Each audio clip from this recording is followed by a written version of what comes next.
Champions লিগের ইতিহাসে এমন কিছু বিরল মুহূর্ত থাকে যা ফুটবল প্রেমীদের মনে চিরকাল স্থায়ী হয়ে থাকে। গতরাতে ঠিক এমনই একটা ঘটনা ঘটেছে, যেখানে লিভারপুলের হার, পিএসজির বীরত্ব এবং ট্রাইবেকারের নাটকীয় মুহূর্তগুলো মিলিয়ে এক অবিশ্বাস্য ম্যাচ উপহার দিয়েছে। প্রথম লেগে প্যারিস থেকে জয় নিয়ে ফিরেছিল লিভারপুল, কিন্তু ঘরের মাঠে ঠিক উল্টো ফলাফল দেখা যায়।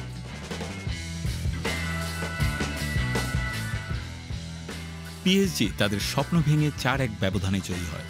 লিভারপুল প্রথম লেগে প্যারিসের পার্ক দ্য প্রিন্সেস থেকে এক দুর্দান্ত জয় নিয়ে ফিরে এসেছিল।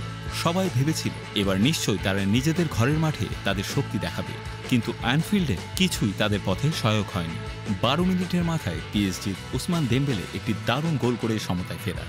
এরপর শুরু হয় এক অবিশ্বাস্য আক্রমণ পাল্টা আক্রমণের খেলার অতিরিক্ত সময়ে চলে যাওয়ার পর কোনো পক্ষই এগিয়ে যেতে পারছিল না।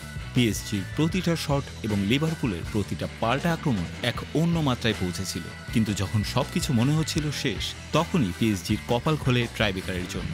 সেখানে শুরু হয় আসল যুদ্ধ, যে যুদ্ধে ফাইনালের টিকিট হাতে আনাই ছিল মূল লক্ষ্য। ট্রাইবেকারে পিএসজির গোলকিপার দোন্নারুমা যেন এক অপ্রতিরোধ্য দেয়াল হয়ে দাঁড়ায়। লিভারপুলের ডারউইন নুনেস এবং কার্টিস জোন্সের শট অতি চমৎকারভাবে রুখে দেন দোন্নারুমা, আর পিএসজির খেলোয়াড়রা একের পর এক শট সঠিকভাবে গোলপোস্টে পাঠাতে থাকে।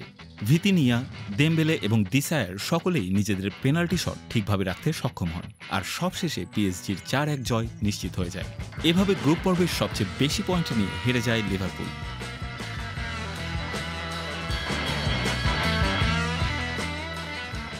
তাদের জন্য এটি ছিল এক দুঃখজনক বিদায়, কারণ সকলেই আশা করেছিল তারা এবারের টুর্নামেন্টে শিরোপা জয় করবে, কিন্তু শেষ পর্যন্ত নাটকীয়ভাবে পিএসজি তাদের জায়গা করে নেয় কোয়ার্টার ফাইনালে।